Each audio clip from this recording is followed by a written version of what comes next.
नारद जी का सुखदेव को कर्मफल प्राप्ति में परतंत्रता विषयक उपदेश तथा सुखदेव जी का सूर्यलोक में जाने का निश्चय।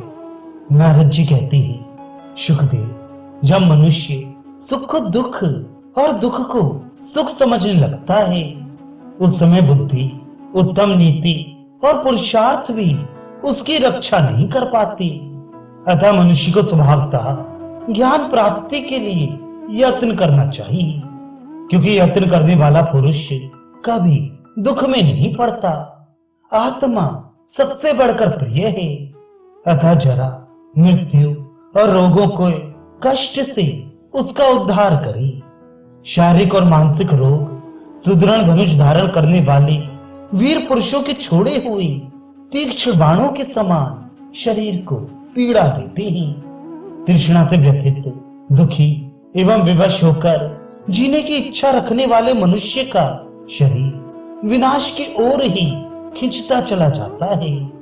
जैसे नदियों का प्रवाह आगे की ओर ही बढ़ता चला जाता है, पीछे की ओर नहीं लौटता, उसी प्रकार रात और दिन भी मनुष्यों की आयु का अपहरण करते हुए बारंबार आते और बीतते चले जाते हैं। शुक्ल और कृष्ण दोनों पक्षों का निरंतर होने वाला यह परिवर्तन मनुष्यों को जरा जीर्ण कर रहा है।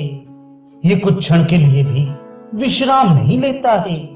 सूर्य प्रतिदिन अस्त होते और फिर उदय लेते हैं। वे स्वयं अजर होकर भी प्रतिदिन प्राणियों के सुख और दुख को जीर्ण करते रहते हैं।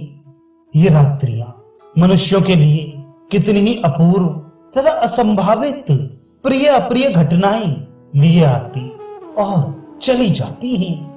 यदि जीव के किए हुए कर्मों का फल पराधीन ना होता, तो जो जिस वस्तु की इच्छा करता वह अपनी उसी कामना को रुचि के अनुसार प्राप्त कर लेता। बड़े बड़े संयमी, बुद्धिमान और चतुर मनुष्य भी समस्त कर्मों से श्रांत होकर असफल होते देखे जाते हैं, किंतु दूसरे मूर्ख, गुणहीन और अधम मनुष्य भी किसी का आशीर्वाद न मिलने पर भी संपूर्ण कामनाओं से संपन्न दिखाई देते हैं। कोई कोई मनुष्य तो सदा प्राणियों की हिंसा में ही लगे रहते हैं और सब लोगों को धोखा दिया करते हैं, तो भी वे सुखी ही भोगते भोगते बूढ़े होते हैं। कितने ही ऐसे हैं जो कोई काम ना करके चुपचाप बैठे रहते हैं, फिर भी लक्ष्मी उनके पास अपने आप पहुंच जाती है। और कुछ लोग काम करके भी अपनी प्राप्य वस्तु को उपलब्ध नहीं कर पाते। इसमें स्वभावतः पुरुष का ही अपराध, प्रारब्ध दोष समझो। वीर्य अन्यत्र उत्पन्न होता है और संतान उत्पादन के लिए अन्यत्र जाता है। कभी तो वह योनि में पहुंचकर गर्भ धारण कराने में समर्थ होता है और कभी नहीं होता, तथा कभी कभी आम के बौर के समान वह व्यर्थ ही झड़ जाता है। कुछ लोग पुत्र की इच्छा रखते हैं और उस पुत्र के भी संतान चाहते हैं, तथा इसकी सिद्धि के लिए सब प्रकार से प्रयत्न करते हैं, तो भी उनके एक अंडा भी उत्पन्न नहीं होता। बहुत से मनुष्य बच्चा पैदा होने से उसी तरह डरते हैं जैसे क्रोध में भरे हुए विषधर सर्प से लोग भयभीत रहते हैं। तथापि उनके यहाँ दीर्घजीवी पुत्र उत्पन्न होता है, और क्या मजा कि वह कभी किसी तरह रोग आदि से मृतक तुल्य हो सके। पुत्र की अभिलाषा रखने वाले दीन स्त्री पुरुषों द्वारा देवताओं की पूजा और तपस्या करके 10 मास तक गर्भ धारण किया जाता है, तथापि उनके कुलांगार पुत्र उत्पन्न होते हैं। तथा बहुत से ऐसे हैं जो आमोद प्रमोद में ही जन्म धारण करके पिता के संचित किए हुए अपार धन धान्य एवं विपुल भोगों के अधिकारी होते हैं। पति पत्नी की पारस्परिक इच्छा के अनुसार मैथुन के लिए जब उनका समागम होता है, उस समय किसी उपद्रव के समान गर्भ योनि में प्रवेश करता है, जिसका स्थूल शरीर क्षीण हो गया है तथा जो कफ और मांसमय शरीर से घिरा हुआ है। उस देहधारी प्राणी को मृत्यु के बाद शीघ्र ही दूसरे शरीर उपलब्ध हो जाते हैं। जैसे एक नौका के भग्न होने पर उस पर बैठे हुए लोगों को उतारने के लिए दूसरी नाव प्रस्तुत रहती है, उसी प्रकार एक शरीर से मृत्यु को प्राप्त हुए जीव को लक्ष्य करके मृत्यु के बाद उसके कर्मफल भोग के लिए दूसरा नाशवान शरीर उपस्थित कर दिया जाता है। सुखदेव पुरुष स्त्री के साथ समागम करके उसके उदर में जिस अचेतन शुक्र बिंदु को स्थापित करता है वही गर्भ रूप में परिणत होता है। फिर वह गर्भ किस यत्न से यहाँ जीवित रहता है, क्या तुम कभी इस पर विचार करते हो? जहाँ खाए हुए अन्न और जल पच जाते हैं तथा सभी तरह के भक्ष्य पदार्थ जीर्ण हो जाते हैं, उसी पेट में पड़ा हुआ गर्भ अन्न के समान पच क्यों नहीं जाता है? गर्भ में मल और मूत्र के धारण करने या त्याग में कोई स्वभाव नियत गति है, किंतु कोई स्वाधीन करता नहीं है। कुछ गर्भ माता के पेट से गिर जाते हैं, कुछ जन्म लेते हैं और कितनों की ही जन्म लेने के बाद मृत्यु हो जाती है। इस योनि संबंध से कोई सकुशल जीता हुआ बाहर निकल आता है, तब कोई संतान को प्राप्त होता है और पुनः परस्पर के संबंध में संलग्न हो जाता है। अनादिकाल से साथ उत्पन्न होने वाले शरीर के साथ जीवात्मा अपना संबंध स्थापित कर लेता है। इस शरीर की गर्भवास, जन्म, बाल्य, कौमार, पौगंड, यौवन, वृद्धत्व, जरा, प्राणरोध और नाश, ये 10 दशाएं होती हैं। इनमें से 7वीं और 9वीं दशा को भी शरीरगत 5 भूत ही प्राप्त होते हैं, आत्मा नहीं। आयु समाप्त होने पर शरीर की 9वीं दशा में पहुंचने पर ये 5 भूत भी नहीं रहते, अर्थात 10वीं दशा को प्राप्त हो जाते हैं। जैसे व्याध छोटे मृगों को कष्ट पहुंचाते हैं, उसी प्रकार जब नाना प्रकार के रोग मनुष्यों को मत डालते हैं, तब उनमें उठने बैठने की भी शक्ति नहीं रह जाती, इसमें संशय नहीं है। रोगों से पीड़ित हुए मनुष्य वैद्यों को बहुत सा धन देते हैं और वैद्य लोग रोग दूर करने की बहुत चेष्टा करते हैं, तो भी उन रोगियों की पीड़ा दूर नहीं कर पाते हैं। बहुत सी औषधियों का संग्रह करने वाले चिकित्सा में कुशल चतुर वैद्य भी व्याधों के मारे हुए मृगों की भांति रोगों के शिकार हो जाते हैं। बड़े बड़े हाथी जैसे वृक्षों को झुका देते हैं, वैसे ही वे तरह तरह के काढ़े और नाना प्रकार के घी पीते रहते हैं, तो भी वृद्धावस्था उनकी कमर टेढ़ी कर देती है।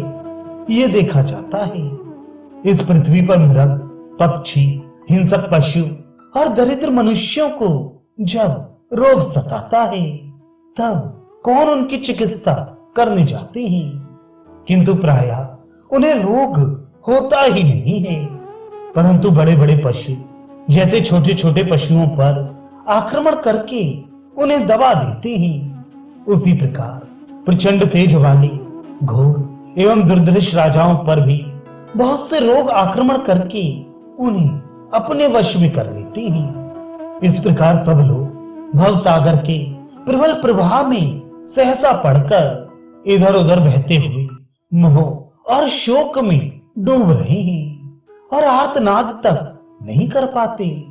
विधाता के द्वारा कर्म फल भोग में नियुक्त हुए देहधारी मनुष्य धन, राज्य तथा कठोर तपस्या के प्रभाव से प्रकृति का उल्लंघन नहीं कर सकते। यदि प्रयत्न का फल अपने हाथ में होता तो मनुष्य ना तो बूढ़े होते और ना मरते ही, सबकी समस्त कामनाएं पूरी हो जाती और किसी को अप्रिय नहीं देखना पड़ता। सब लोग लोगों के ऊपर से ऊपर स्थान में जाना चाहते हैं और यथाशक्ति इसके लिए चेष्टा भी करते हैं, किंतु वैसा करने में समर्थ नहीं होते। प्रमाद रहित पराक्रमी शूरवीर भी ऐश्वर्य तथा मदिरा के मद से उन्मत्त रहने वाले शठ मनुष्यों की सेवा करते हैं। कितने ही लोगों के क्लेश ध्यान दिए बिना ही निवृत्त हो जाते हैं तथा दूसरों को अपने ही धन में से समय पर कुछ भी नहीं मिलता। कर्मों के फल में भी बड़ी भारी विषमता देखने में आती है। कुछ लोग पालकी ढोते हैं और दूसरे लोग उसी पालकी में बैठकर चलते हैं। सभी मनुष्य धन और समृद्धि चाहते हैं, परंतु उनमें से थोड़े से ही ऐसे लोग होते हैं जो रथ पर चढ़कर चलते हैं। कितने ही पुरुष स्त्री रहित हैं और सैकड़ों मनुष्य कई स्त्रियों वाले हैं। सभी प्राणी सुख दुख आदि द्वंद्वों में रम रहे हैं। मनुष्य उनमें से एक एक का अनुभव करते हैं, अर्थात किसी को सुख का अनुभव होता है, किसी को दुख का। यह जो ब्रह्म नामक वस्तु है, इसे सबसे भिन्न एवं विलक्षण समझो। इसके विषय में तुम्हें मोहग्रस्त नहीं होना चाहिए। धर्म और अधर्म को छोड़ो, सत्य और असत्य दोनों का त्याग करो। सत्य और असत्य दोनों का त्याग करके जिससे त्याग करते हो, उस अहंकार को भी त्याग दो। मुनि श्रेष्ठ, ये मैंने तुमसे परम गुण बात बतलाई है, जिससे देवता लोग मृत्यु लोक छोड़कर स्वर्ग लोक को चले गए। नारद जी की बात सुनकर परम बुद्धिमान और धीर चित्त शुकदेव जी ने मन ही मन बहुत विचार किया, किंतु सहसा वे किसी निश्चय पर ना पहुंच सके। वे सोचने लगे, स्त्री पुत्रों के झमेले में पड़ने से महान क्लेश होगा। विद्या अभ्यास में भी बहुत अधिक परिश्रम है। कौन सा ऐसा उपाय है जिससे सनातन पद प्राप्त हो जाए? उस साधन में क्लेश तो थोड़ा हो, किंतु अभ्युदय महान हो। तदनंतर उन्होंने 2 घड़ी तक अपनी निश्चित गति के विषय में विचार किया। फिर भूत और भविष्य के ज्ञाता शुकदेव जी को अपने धर्म की कल्याणमयी परम गति का निश्चय हो गया। फिर वे सोचने लगे, मैं सब प्रकार की उपाधियों से मुक्त होकर किस प्रकार उस उत्तम गति को प्राप्त करूं, जहां से फिर इस संसार सागर में आना ना पड़े, जहां जाने पर जीव की पुनरावृत्ति नहीं होती। मैं उसी परम भाव को प्राप्त करना चाहता हूं। सब प्रकार की आसक्तियों का परित्याग करके मैंने मन के द्वारा उत्तम गति प्राप्त करने का निश्चय किया है। अब मैं वहीं जाऊंगा जहां मेरे आत्मा को शांति मिलेगी तथा जहां मैं अक्षय, अविनाशी और सनातन रूप से स्थित रहूंगा। परंतु योग के बिना उस परम गति को नहीं प्राप्त किया जा सकता। बुद्धिमान का कर्मों के निकृष्ट बंधन से बंधा रहना उचित नहीं है। अतः मैं योग का आश्रय ले इस देह गेह का परित्याग करके वायु रूप हो तेजोमय राशि सूर्य मंडल में प्रवेश करूंगा। देवता लोग चंद्रमा का अमृत पीकर जिस प्रकार उसे छीण कर देते हैं, उस प्रकार सूर्य देव का क्षय नहीं होता। धूम मार्ग से चंद्रमंडल में गया हुआ जीव कर्म भोग समाप्त होने पर कंपित हो फिर इसी पृथ्वी पर गिर पड़ता है। इसी प्रकार नूतन कर्म फल भोगने के लिए वह पुनः चंद्रलोक में जाता है। सारांश है कि चंद्रलोक में जाने वाले को आवागमन से छुटकारा नहीं मिलता है। इसके सिवा चंद्रमा सदा घटता बढ़ता रहता है। उसकी ह्रास वृद्धि का क्रम कभी टूटता नहीं है। इन सब बातों को जानकर मुझे चंद्रलोक में जाने या ह्रास वृद्धि के चक्कर में पड़ने की इच्छा नहीं होती। सूर्यदेव अपनी प्रचंड किरणों से समस्त जगत को संतप्त करते हैं। वे सब जगह से तेज को स्वयं ग्रहण करते हैं। उनके तेज का कभी ह्रास नहीं होता। इसलिए उनका मंडल सदा अक्षय बना रहता है। अतः उद्दीप्त तेज वाले आदित्य मंडल में जाना ही मुझे अच्छा जान पड़ता है। इससे मैं निर्भीक चित्त होकर निवास करूंगा। किसी के लिए भी मेरा पराभव करना कठिन होगा। इस शरीर को सूर्य लोक में छोड़कर मैं ऋषियों के साथ सूर्य देव के अत्यंत दुस्सह तेज में प्रवेश कर जाऊंगा। इसके लिए मैं नग, नाग, पर्वत, पृथ्वी, दिशा, द्युलोक, देवदानव, गंधर्व, पिशाच, सर्प और राक्षसों से आज्ञा मांगता हूं। आज मैं निसंदेह जगत के संपूर्ण भूतों में प्रवेश करूंगा। समस्त देवता और ऋषि मेरी योग शक्ति का प्रभाव देखें।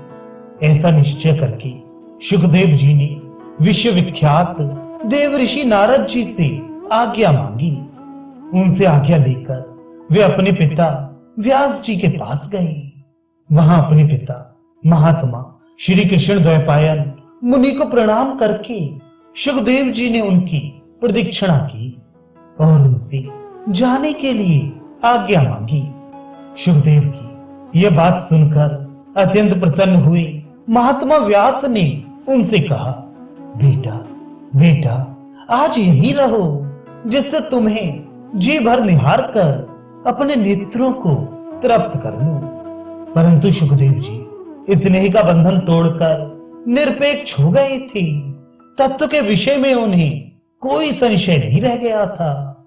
अतः बारंबार मोक्ष का ही चिंतन करते हुए उन्होंने वहां से जाने का ही विचार किया। पिता को वहीं छोड़कर मुनि श्रेष्ठ शुकदेव सिद्ध समुदाय से सेवित विशाल कैलाश शिखर पर चले गए।